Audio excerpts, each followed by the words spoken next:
Hello and welcome to game number 2 of the finals for the Dota Bro Tournament first edition. And we're gonna see which one of these two teams is gonna be taking home $1,000 in prize money, and which one is gonna be second place and will take home $500.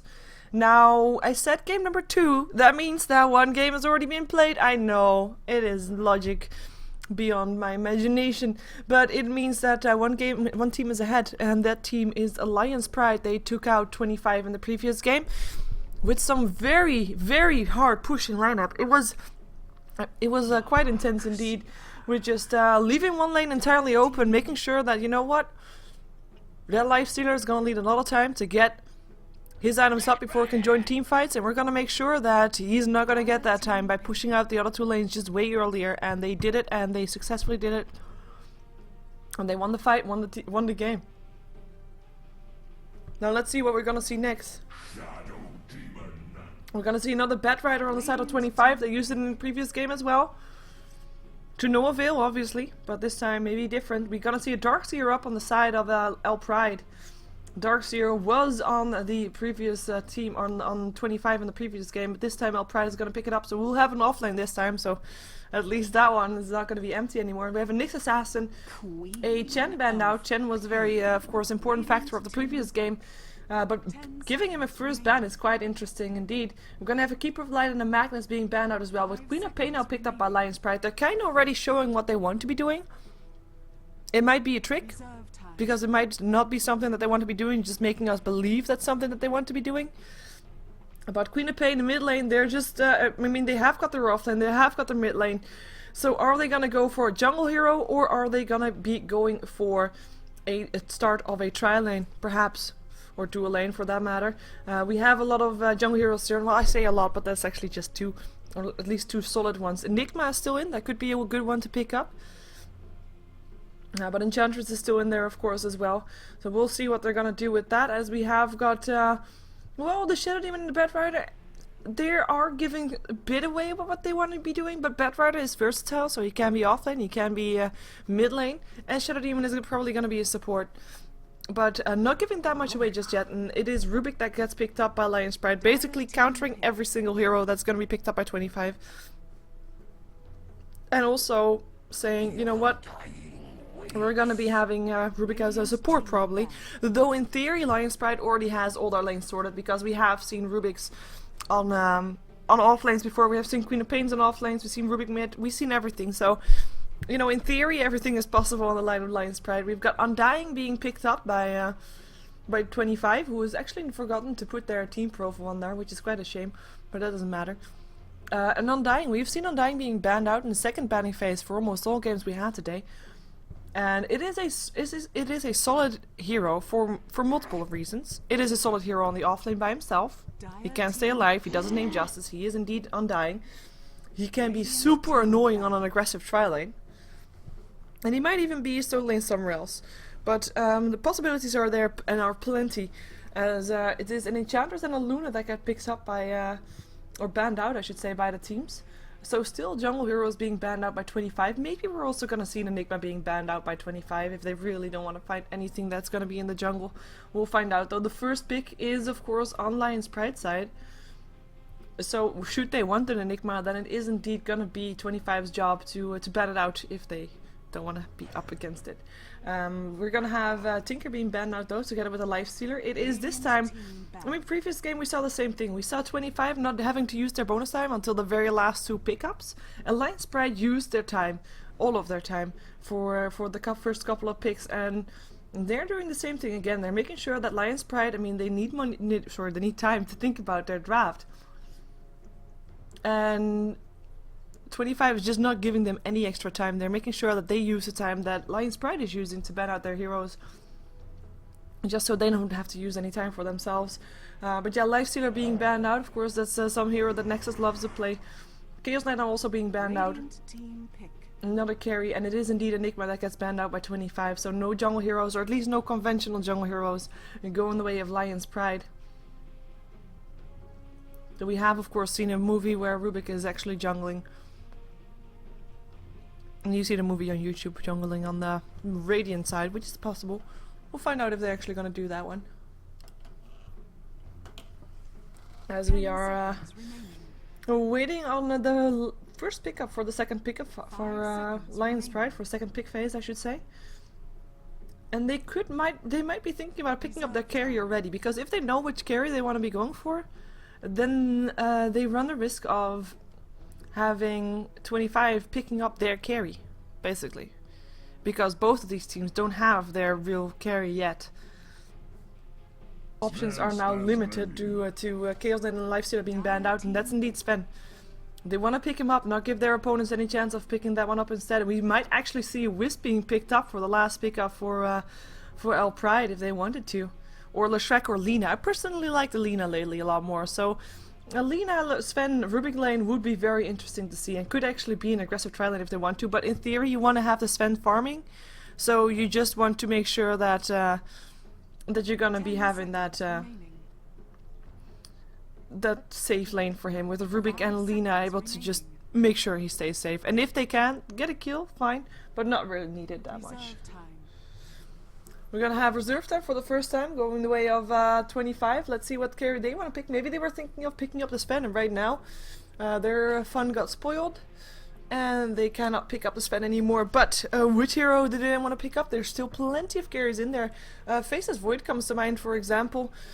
A hero that can actually counter Sven in a way. You want to be having something that you can do against BKB's heroes. Now you already have a Batrider that has the lasso, which is very nice.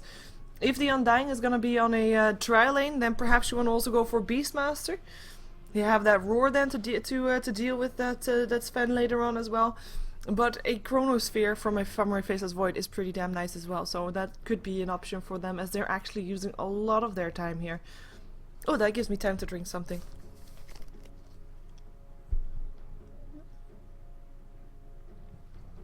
There we go.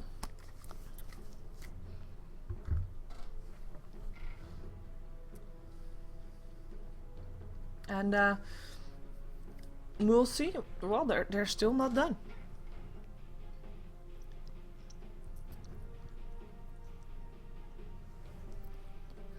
For the people asking in the chat, why don't the pro teams get in for these tournaments for winning some cash? Well, I think it was free for all tournament, but they just didn't join. It's their choice. And that's something also that you can do against BKB target. Now, of course, the song doesn't work on BKB target. There's two ends to this, by the way. Now, you have the ensnare, which is of course working through BKB target.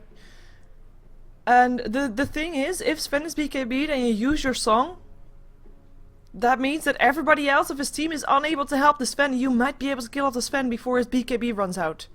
That is why the BKB would actually be able to work against him if successfully used by the Naga Siren. So keep that in mind, if they have enough right-click damage, of course, because that's what you need then to take down the Sven and kill him before he kills you, basically.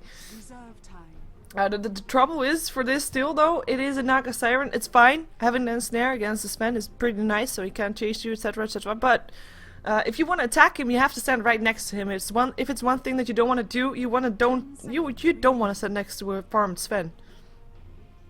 That's just not possible. Well, should not be possible. And it is a Jakiro that gets picked up by eL'Pride. No Lina for me, but it will be a Jakiro. Works about the same, as in follows up with a stun on Sven stuns, and the Ice Path is actually also a bit extra defensive than more defensive than the Lina is. So nice hero being picked up anyways. As we're gonna see the last pickup coming the way of 25, who actually now also have 4 seconds left into their bonus time. Both teams used up almost all of their bonus time. And, well, we still don't really know about what Undying is going to be doing. I think it's going to be on an offlane, and then Shadow Demon, LeShrek or Lina. Wow, never mind. Now this is interesting, because Anti-Mage is pretty nice carry, but is he nice enough to take on a Sven when Sven is all farmed and stuff? He'll hurt. I'm not quite sure. We'll have to see. There's only one way to find out. And it might mean a support Naga Siren, by the way. We have seen that before. But it could also be a solo mid Naga Siren. Or solo mid Anti-Mage, perhaps. Possibilities are endless. Well, not really endless, but there are a lot of possibilities coming out for these two teams. about how they're gonna lane this and how they're gonna deal with this. 10 seconds remaining. So we're waiting for everybody to pick up their hero before we jump ourselves into this game. I already switched overlays. There we go. Let's see who's gonna be playing what. Let's actually start on the bottom lane on eL'Pride, because that's the one that we actually know about-ish who's gonna be going where. Because we're gonna have Vegas on his Queen of Pain. He'll be taking on the mid lane. Massacre will be on the Darkseer on the long lane, as we're used to from him, and we're gonna have a tri-lane on the bottom lane. It will be Hakon playing the Rubik, it will be Android playing the Jakiro, and Stalk will be playing the Sven. All on the bottom lane, all on the safe lane, all trying to make sure that Sven can get free farm. In the meantime, it's gonna be 25 who's gonna be having a tri-lane on the top lane by the looks of it. Actually, 5-man lane on the top lane because everybody is there. But let's just see who's playing what first. It's gonna be Nexus on the anti-mage. And we saw him playing anti-mage in the semi-finals as well, by the way, who of course was successful in that. He was getting enough farm. But he was up against a carry that wasn't as a hard carry as his opponents was. And he was actually solo top by himself, so they might try to do that again and go for an aggressive tri-lane on the bottom lane. With the Undying and the Shadow Demon, as well as with the Naga Siren. Possibility is there. Screen is going to be on the Undying. Will be Manifest playing the Shadow Demon. ZXC will be playing the Bad Rider. And Seedoy will be on the Naga Siren. And it looks like we are indeed going to see Nexus playing in the solo lane, top lane. So we have an aggressive tri-lane coming up from 25. It worked for them in the semi-finals. Now let's see if it's going to be working for them in the finals, basically.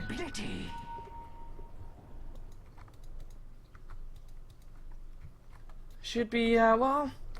It's dangerous. Like if you're gonna initiate on a lineup that has got the Stormhammer, the Ice Path, and the Telekinesis, it can turn against you real fast. So it has to be really calculated. And now the combinations are there. Like you have the Ensnare. You have the disruption set things off, a soul catcher, decays, but it is still... there are better combinations. We're gonna see how it's gonna go though. We shall see indeed. So, yeah, the mid lane is gonna be a Queen of Pain versus a Bad Rider. Should be a fairly even matchup, even though we have Vegas already getting harassed quite a bit here. But yeah, should be okay. It's just a turn rate. It's gonna be very annoying. Extra annoying for Queen of Pain. She relies a bit on her blink. Now, if you want to blink away on your Queen of Pain, she actually turns around first. Now, if it's one thing that's annoying to do, is turning around with your with your Queen of Pain if you're under the effect of that sticky napalm. So he has to be careful with that. As you just saw how slowly she turned around there. On the top lane, it's gonna be Nexus taking on the anti-mage. Taking on the Darkseer. Now, Darkseer anti-mage, it's quite decent. For the Darkseer, that is. Should he be actually on the lane? He's just making sure that he can creep skip, tower skip, and making sure that anti-mage has to last it under his tower, which is not ideal to begin with. He would also be able to just land some extra iron shells on the creeps to make sure that anti-mage is gonna get harassed even further. But for now, he's more happy just to make sure that anti-mage only can last it under his tower. And it looks like we're gonna see this lane for 25 so far being very dangerous and very tricky. Like if you have an aggressive trial lane, you want to be able to get kills. You need to be able to get kills. The only thing that's troublesome is if your kills targets are sticking under the tower. The one that you want to take down is maybe coming sometimes a bit ahead, but there will be an ice path just to make sure you're not going to go in.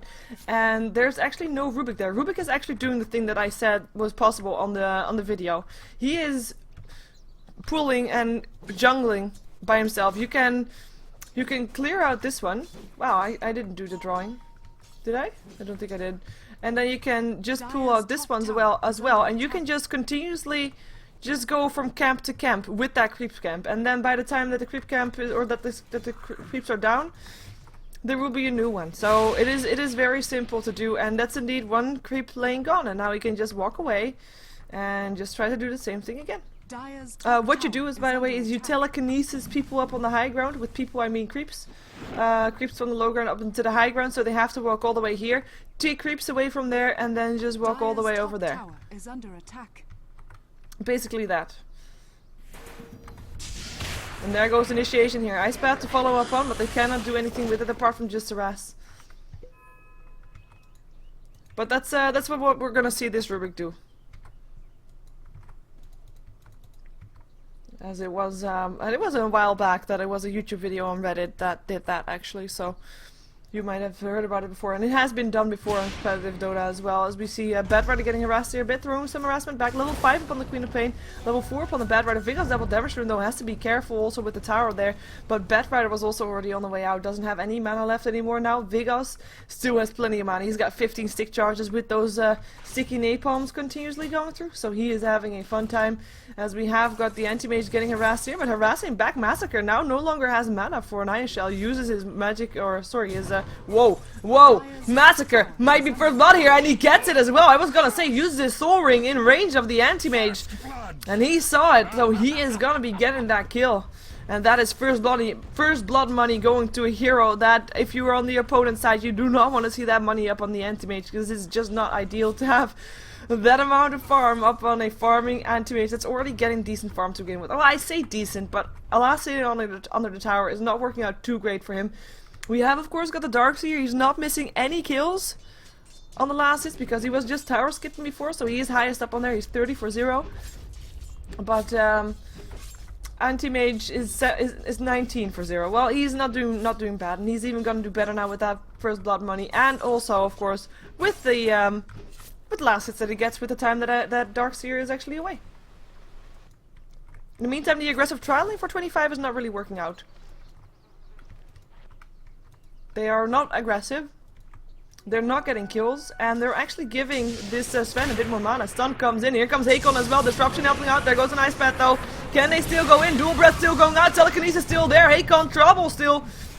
Screen is going for him, but it's Seeroy that's gonna be the one that gets picked up. One more hit needed, 2 more hits actually. An Ice Path doesn't matter anymore, and Naga Siren just gonna stand and wait for her doom. Gets it as well. A Shadow Demon also went down in the mid lane. What? Well, in the bottom lane actually, because here comes Vigos with a haste rune, trying to help out his teammate. Screen, gonna get a telekinesis, gonna get stunned towards Vigos. Can they get him? There is a Sonic Wave up on the Queen of Pain if she wants to use it, but does she want to use it? No, she doesn't. She just uses the Scream, gets the kill, and gets away with that. That's 3 kills going the way of eL'Pride. Dire's top tower is under attack. And with Queen of Pain leaving the middle lane for the first time, giving BroTournament some extra farm for himself. BroTournament who's 18 for 2, but Queen of Pain, whoops, still, wow, why does it go over my game? Queen of Pain is still getting ahead of the last hits, as we have Darkseer this time turning tables, getting ahead, killing off the anti-mage actually, so he was able to get that kill back, as he has to go back all the way to base though, like he's low on HP, he's low on mana, can still use the Soul Ring once to just get another Iron Shell up on there if he wants to, might actually try to go for this tower. Gonna be put in deny range otherwise anyway, so might as well just try. Gonna be taking some last hits, but OTP coming in, is he gonna pay for this one with his life? I think so. Anti-Mage will be able to blink after when Surge is gonna be running out soon. One more hit needed? No? Is he level 6? Mana Void's on cooldown, he already used it, and he actually gets away. He gets himself away, Anti-Mage gets no kill and his tower dies. So nice job there for eL'Pride as they're pulling ahead now. Quite fast actually after that kill from the Anti-Mage, look at that. That's of course with that tower going off, and Sven, he initiates his up on Seeroy, Disruption there, though Soul Catcher lands on Android, Sonic Wave misses, apart from creeps. Vigos coming in there, can he do more? Vigos has to run himself out again, that Tombstone is really hurting, but Sog will clear out the Tombstone, now Screen, Telekinesis up on him, Fade Bolt going through as well, has to get himself away, there's 4 heroes here, Ice Path misses again, but we'll make sure that Screen can't walk to the side, here comes BroTournament as well, looking for a target, cannot find it, has to get himself away.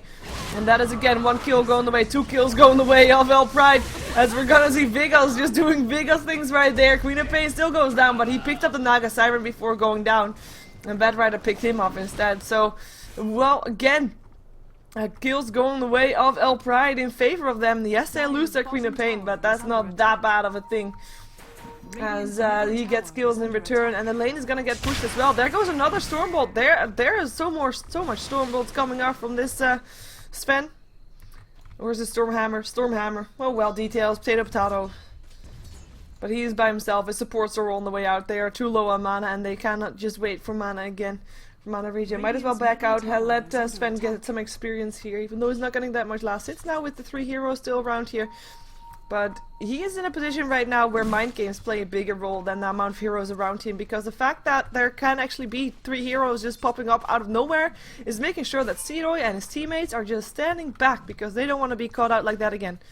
In the meantime, Vigos is back on the middle lane, so they will soon see that Vigos is on the middle lane, meaning he's not bottom.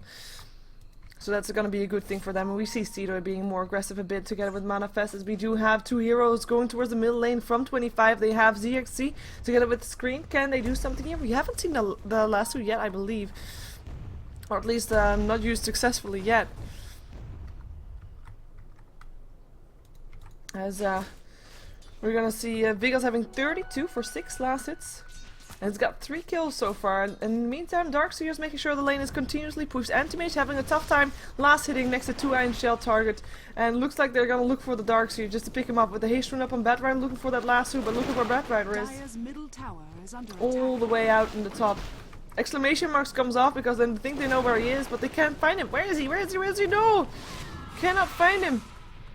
And he is back on the lane. And he is gonna be Iron Shelling. That is Heart's Desire. Ooh. Puts on an Iron Shell on himself and actually tries to go for Nexus here. But this is just a man fight. Manifold going out, now Massacre on the way out. But the Iron Shell, can he blink and go in? Should he blink and go in? I don't think he should. Iron Shell's about to run out. Nexus, trouble, goes down. Here comes the decay though. Screen cannot get the decay in and has to back away with the creep following him. That's the second time he went down like that. In the meantime, Shadow Demon went down on the bottom lane. That's right. Where Rubik was able to pick up the gold for that one. Seeroy hanging around there. He is still not level 6. Like, that is one of the downsides of being on an aggressive trial lane and not getting the aggression that you should be getting. Your levels are gonna be behind. As Green and Pain comes in to clean out the Undying. Sonic Wave being used for that one. But that is gonna be a Naga Siren who is still level 5 at 10 minutes into the game. Now you want her to have it some sort of semi-carry. You have got an Anti-Mage of course as the hard carry. But Naga Siren level 5, not ideal at all. And we do have the experience graph just going the way of eL'Pride massively. With 5k in their favor. Gold graph also in favor of eL'Pride. Going the way of even 7,000 gold right now. So that is pretty troublesome as we have got 4 rather, on this bottom lane. It's gonna be a Stormhammer to start things off with Disruption helping out. Here comes Batrider trying to go for a lasso. Nice Ice Path still though. Seeroy trouble goes down. The lasso still up on stock, but the Batrider drops and stock still lives, as it is the Shadow Demon that will drop for the 3rd time this game, or what is it? 4th time even. And that is 3 heroes going down to the bottom lane. And eL'Pride coming out successful once more, and that is something that's it's very dubious. I think that's a word in English also, right? Yeah. So normally, Shadow Demon, he is a hero that sets up things, right? Or protects his teammates. Basically, he is the anti-gank, or he is the ganker that is able to get everybody in the right positions to go for that team fight, or go for that gank. Whichever they want to do. So he gets combined up with a lot of heroes. Shadow Demon basically combines up with almost any hero on a dual lane. It's very simple. He gets up with the Leshrac so that he can set up for stuns, with the Kunkka for the Torrents, you know, you name it. Those kind of things. With a Naga Siren also to get herself next to the target to get a Riptide in or something like that. You know, it's all there. But if you then put a Shadow Demon on a lane where he's up against target that he's normally combined with, aka Jakiro, because the Ice Path is guaranteed to hit, well, that's gonna be working against you if you disrupt your carry to try and defend your carry. You're actually setting up for a perfect Ice Path from Jakiro. There's no way it's gonna miss because you know exactly when it's gonna come out again. And if you're playing Jakiro often for your team, you have played it together with the Shadow Demon as well. Ice Path, it's Nexus, death, dead. That's gonna be Queen of Pain picking up the pieces there. 14 for 2, eL'Pride just dominating this. It's a whole different playstyle than what we saw from the game number 1, but it's still working out very well. And the Anti-Mage is not getting any freedom so far. We're actually gonna put up net worth right now. Sorry for the delay, actually normally I do that a bit earlier, but we see the results of an Anti-Mage farming against Massacre's Darkseer. It's not working out as intended. He is still 4th on the list, still highest on his team, but he should be higher. He should be higher than that. And if he wouldn't be higher, then you should have the Naga Siren higher. But they actually haven't won any of their lanes. And wow! That is gonna be that. That was fast. That was... Oh, that's a bit anticlimactic, isn't it? I'm a bit disappointed. Dire's top tower has fallen. I was gonna say that if they postpone the game or if they continue the game long enough, they might be able to get away with it because they have the anti-mage and everything like that, but no. It is, none of the lanes won. It is the GG well played. And it is, eL'Pride that is victorious. I have to say, it's very convincing games for them. They are victorious. They get $1,000 of the in total $2,000 prize pool that was in this Bro Tournament edition number 1. Go check out BroDota.com to support them because we want to have more of these tournaments. So give them some love, give them some support, and check out their website. This was a tournament open for everybody. My name is Sheever. Thank you for watching. If you want to support me, then you can go to youtube.com/SheeverGaming and subscribe to me there, or facebook.com/SheeverGaming and like me there, or twitter.com/SheeverGaming and follow me there, or twitch.tv/SheeverGaming and follow me there, or you can go to raidcall.com and then you can download it, and then you can, in the search bar, if you're actually registered and logged in the search bar, you type in 5455305. Now you can find that number also on my Facebook if you want to. 5455305, and you join that group and you sit in that group because that helps me out. So try and do that if you want to. And otherwise, thank you for watching, and well, let's jump out of this game. Very convincing game for eL'Pride. Congratulations to them. Like, they played their game, they knew what they want to do, and they did it, and there was nothing that 25 could do against it. It was basically that simple. Anyways, let's jump ourselves out of this game. Bye.